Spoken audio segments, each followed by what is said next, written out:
So today we're going to be unboxing two new speakers from Monster, part of their DNA series. We have the DNA 1 and the bigger brother, the DNA Max. Both of these were Innovation Award winners at CES, so I'm very much looking forward to testing these out. So let's go ahead and begin this unboxing.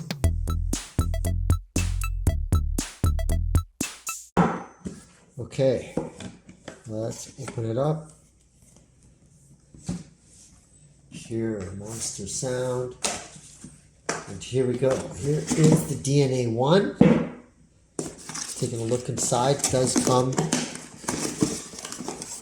with some accessories, so we'll look at that in a bit. I'll put this away.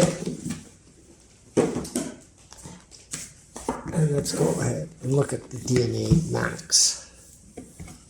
Same experience. Whoa! Considerably bigger, that's for sure. Let's take this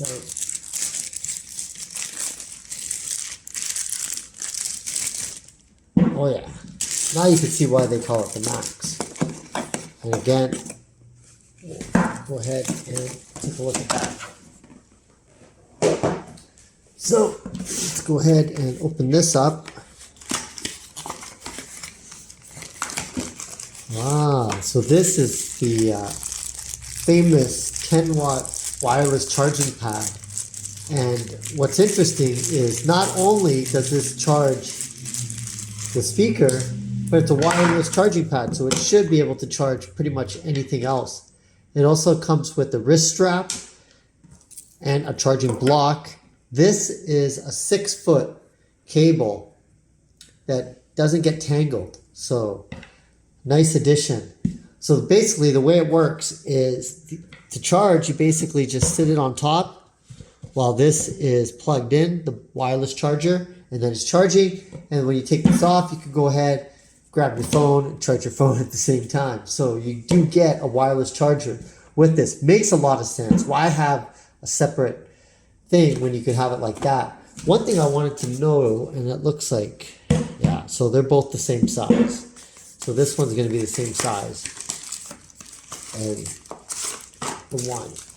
Yeah. Okay, so like I said, out of the box, you get the speaker itself, whether you get the DNA 1 or the DNA Max. You get your 6-foot long charging cable. This is USB-C on both ends, which means this charging block has USB-C, and it does. Very, very cool. Cool thing about these speakers, I'll just quickly notice that there is that that's going to pair both of them. So I'm going to be able to get a stereo sound during this review, but we'll see what the difference is between the little guy, the DNA 1 and the DNA Max in terms of sound quality, try to help you decide which one you should get. But this is just the unboxing, so be sure to watch the full review. I'll probably take this outside, listen to some of my tunes so I don't get flagged on YouTube, so you can hear my beats on these new Monster DNA series. We have the DNA 1 and the DNA Max. I'm Andy Baryer, Handy Andy, signing out. See you again next time.